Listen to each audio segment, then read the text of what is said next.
बिस्मिल्लाहिर्रहमानिर्रहीम अस्सलाम वालेकुम नाजरीन, मैं राना उज़ैर हूँ। 5 जुलाई 2026 इतवार का दिन रज़ा डार इसहाक डार के नवासे उनका मामला जिनसी स्कैंडल अपने खतरनाक तरीन मोड़ को जा पहुंचा है और कुछ बड़े खतरनाक तरीन इंकशाफात इस वक्त सामने आ रहे हैं। सबसे पहले तो जो यासिर शामी है उन्होंने बड़ी इन्वेस्टिगेटिव रिपोर्ट जो है वो लीक की और मरियम नवाज पंजाब हुकूमत के मुकम्मल बयानिए को उन्होंने तबाह बर्बाद करके रख दिया।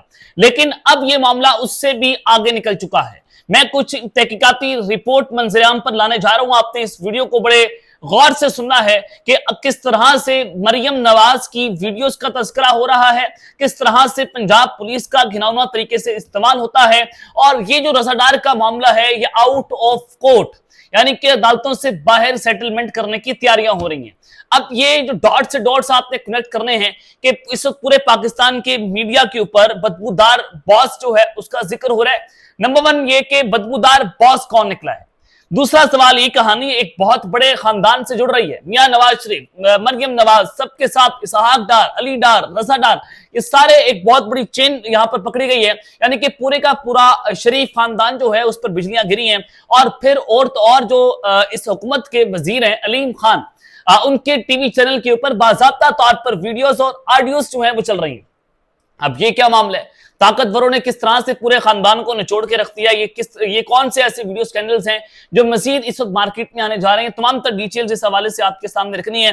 बिग बॉस के हवाले से खबरें हैं, लेकिन आपने वीडियो को आखिर तक जरूर देखना है। आगे बढ़ने से पहले आप सबसे मेरी दरख्वास्त होगी कि आपने इस चैनल को लाजमी तौर पर सब्सक्राइब करना है, बेल आइकन को जरूर प्रेस करें, कॉमेंट सेक्शन में अपनी राय का इजहार जरूर करें कि आप इस स्कैंडल के बारे में अपनी क्या राय रखते हैं। नाज़रीन, सबसे बड़ा सवाल तो यह था कि जब पूरे पाकिस्तान का मीडिया एक इतने बड़े खानदान जो हुक्मरान खानदान अपने आप को कहता है, यानी कि मरियम औरंगजेब, तो यहां तक कि उनकी इखलाकियात का जनाजा निकल गया कि वो ईवान में खड़े होकर ये बात कर रही थी कि हाँ भाई, खरीदा जहाज, खरीदा, क्या करना है कर लें। फिर मरियम नवाज साहिबा जब अदालतों में आया करती थी वो कहती थी कि हुक्मरान खानदान, हम हुक्मरान खानदान, शरीफ खानदान। और फिर मियां नवाज शरीफ साहब बाहर बैठकर कहते थे कि हाँ मेरे असासे हैं आमदन से ज्यादा, क्या कर सकते हैं। आप कीड़े मकोड़े अशरफुल मखलूकात से सवाल करेंगे कि आप हमें अपनी आमदन से जायद असासों की जवाब दें। आपकी क्या औकात, आपकी क्या हैसियत जनाब।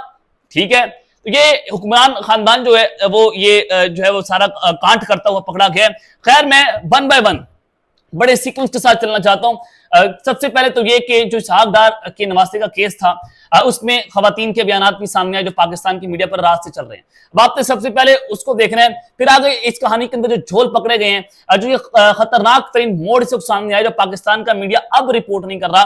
नंबर वन ये कि उस खातून ने कहा कि मुझे अलग कमरे में ले जाया गया, मेरे जो कुछ प्राइवेट पार्ट्स हैं उसके साथ छेड़खानी की गई, मेरे जूते उतारकर खुद पहन लिए। वहां एक शख्स और था जो इंग्लिश रवानी के साथ बोल रहा था। मैंने उससे पूछा कि क्या तुम लोग हमें मार दोगे। उसने कहा कि अगर तुमने हमें पैसे ना दिए तो जिंदा नहीं जाओगे। कुछ देर बाद ये शख्स नीचे चला गया और 3 लोग बेडरूम में आ गए। एक बड़ी उम्र का शख्स राइफल के साथ था। उसने 2 लोगों के मेरे पास रुकने का कहा। वो सिर्फ उर्दू बोल रहा था और जोर जोर से हंस रहा था। उन्होंने मुझे जिनसी ताल्लुक का कहा जिसका मैंने मुतअद्दिद बार इनकार किया। काले कपड़ों में मलबूस शख्स मुझे दूसरे फ्लोर पर ले गया और मुझे बरहना किया। रज़ा डार आया और उसने मुझसे लैपटॉप और पैसों के बारे में पूछा। मैंने सब्ज बैग की तरफ इशारा कर दिया। इस दौरान जो स्टिफनी है उनको पास लाया गया। हम दोनों से पासवर्ड और कंप्यूटर के बारे में पूछते रहे। यह बयान 15-16 सफ़ात मुश्तमिल है जिसके अंदर खौफनाक तफसीलात है। ये मेरी उम्र जो है उन्होंने कहा कि 40 है। स्पेन के शहर जो है वो हंडान दी लॉस की रहायशी हूं। हलफ लेकर अपना बयान रिकॉर्ड करवा रही हूं कि मेरी कहानी वैसी ही है जैसे स्टेफनी ने बताया है। मुतासरा खातून जो है उनका ये मुबैना तौर पर बयान इस वक्त सामने आया है कि उन्होंने कहा कि मैं ऑन ऑथ ये बात कर रही हूं। अब पाकिस्तान की जो इस वक्त पूरी दुनिया के अंदर जगह सही हो रही है कि इंटरनेशनल मीडिया अब इसको रिपोर्ट करना शुरू होगा। इतना बड़ा इंटरनेशनल जिनसी स्कैंडल है जिसमें आप ये देखें कि रज़ा डार के पास सबसे पहला बड़ा सवाल कि 45 करोड़ आए कहां से, उसका जवाब कौन देगा। अगर 45 करोड़ आ भी गए उसके ऊपर क्या आपने टैक्स दिया। ये सिर्फ सीसीडी का मामला नहीं है। सीसीडी का मामला तो उस वक्त था कि जब कोई गरीब आदमी, कोई गरीब का बच्चा ये काम कर लेता तो उसके नेफे में बंदूक चल चुकी होती। इनके नेफे में बंदूक इस वजह से नहीं चली क्योंकि इनकी जो शलवार की जेब है वो खाली नहीं थी, वो पैसों से भरी हुई थी। अब बड़ा सवाल यह कि 45 करोड़ रुपए आए कहां से। उसका जवाब कौन देगा, उसकी मनी ट्रेल कौन देगा। और दूसरा सवाल ये कि दफ्तर खारजा का जो ऑफिस है वो इस्तेमाल हुआ है, यानी कि वजारत खारजा का ऑफिस इस्तेमाल हुआ ना, कि उन लड़कियों के वीजे लगे। और रजादार जो है वो नवासे लगते हैं इसहाक डार साहब के, इसहाक डार साहब के हैं, वो वजीर खारजा हैं, तो डेफिनेटली उनका मुबैना तौर पर ऑफिस का इस्तेमाल हुआ। सबसे इंपॉर्टेंट फिर कि 45 करोड़ की बात हो रही है, FIA कहां पर है, NCCI कहां पर है, कस्टम कहां पर है, पैसे मुल्क से बाहर कैसे गए, FBR कहां के ऊपर है। यानी कि जब मेरे ऊपर तहकीकात आपने करनी थी ना बतौर सहाफी, मुझसे कहा गया, FBR ने गलीज किस्म के सवाल पूछे, और वो जो असिस्टेंट कमिश्नर साहिबा थी वो मुझे कहती थी कि ये मैं नहीं कर रही, मुझे माफ कीजिएगा। NCCI ने मेरे पूरी फैमिली के बैंक अकाउंट ब्लॉक किए। मैं जब वहां पर जाता था वो ये कहते थे कि हम नहीं कर रहे बल्कि गौर कर रहे हैं। हमारी बारी तो आपने सारे के सारे इदारे हमारे पीछे लगा दिए, FIA, NCCI, FBR और दीगर इदारे, मनी लॉन्ड्रिंग के केसेस आपने कर दिए, इंडियन करेंसी लाने का हमारे ऊपर आपने इल्जाम लगा दिया। तो अब इन सवालों के जवाब कौन देगा, इन सवालों के जवाब कौन देगा, ये एक अहम तरीन सवाल है कि इसके ऊपर तमाम पर इदारे खामोश हैं। सीसीडी को तो बाढ़ में गई ना, सीसीडी वो तो मरियम नवाज साहिबा के कंट्रोल के अंदर है। तो खैर, अब ये जो फैमिलीज राय हैं, जिस पर कल जियो न्यूज बात कर रहा था कि फैमिलीज राय के मुताबिक रजादार को हमने खुद गिरफ्तार करवाया, वरना हम फैमिली स्रोत इस्तेमाल कर सकती थी, हम फैमिली स्रोत इस्तेमाल कर सकते थे, क्योंकि इनके बाप का मुल्क है।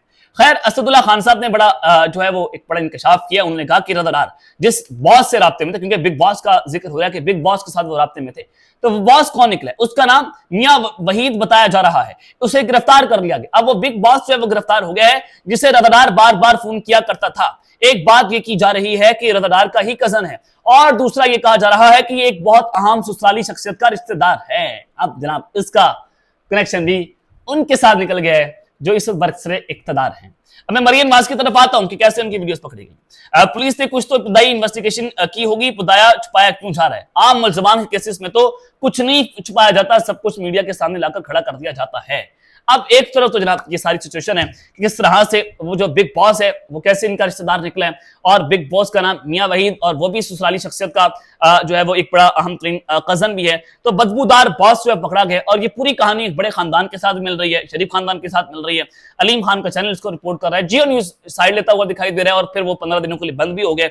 अब मैं आपको ये बताना चाहता हूं कि फिर जो पुलिस थी, फैसल कामरान जो पुलिस के ऑफिसर हैं, और दीगर जो शरीफ खानदान के पालतू साथी हैं, जनाब उन्होंने कहा कि मैडम CM ने कहा तो हमने 2 घंटों में उनको बाजियाब करवा लिया। यासिर शामी साहब ने पूरे बयानिया का निचोड़ निकाल के रख दिया, उन्होंने इनको एक्सपोज कर दिया, गलत निकले। यासिर शामी के बाद ARY के सहाफी आबिद खान साहब, उन्होंने कहा कि मैडम CM ने 2 घंटे के अंदर लड़कियों को बाजियाब जो करवाया है, मैं उस बयानी का पोस्टमार्टम कर देता हूं। आबिद खान साहब जब वो टीवी स्क्रीन पर बैठे हुए थे, ARY पूरा उस पर जनाब ट्रांसमिशन करता रहा। आबिद खान साहब ने कहा कि पंजाब हुकूमत झूठ बोल रही है, उसने लड़कियों को रेस्क्यू नहीं किया, लड़कियां गाड़ी से छलांग लगाकर भागी हैं।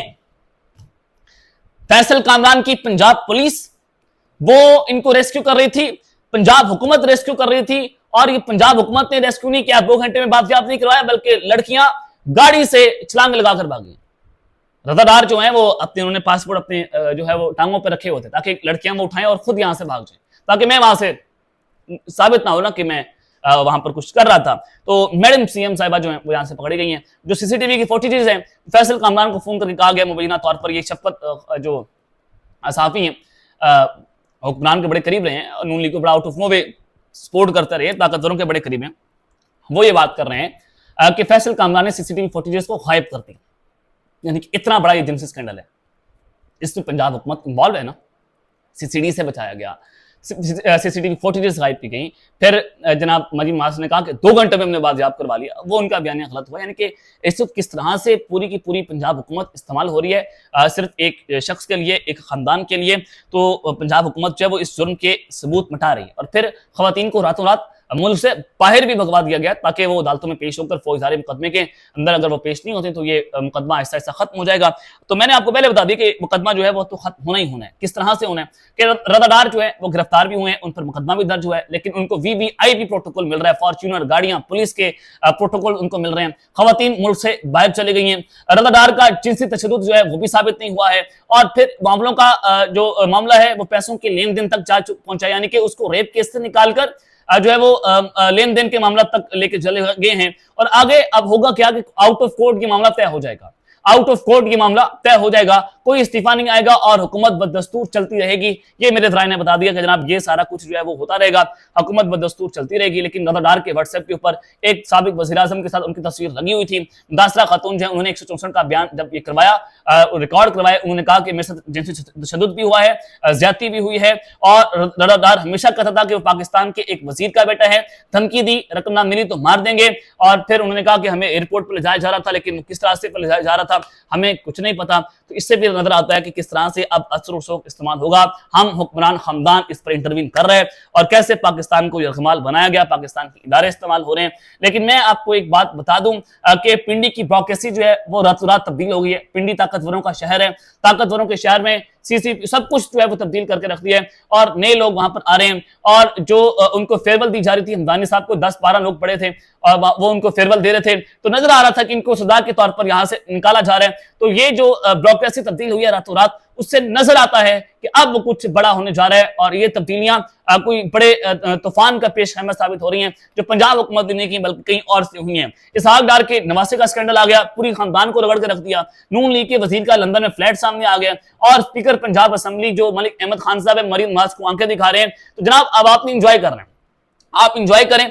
और नादिया मिर्जा साहिबा की जो है जर्नलिस्ट है, उनकी जानिब से इंकशाफ किया गया कि एमकेएम के एक सीनियर रहनुमा से मेरी बात हुई, उन्होंने कहा कि हमारे 22 सीटों के साथ ऑपोजिशन में बैठने के लिए आप इंतजार करें।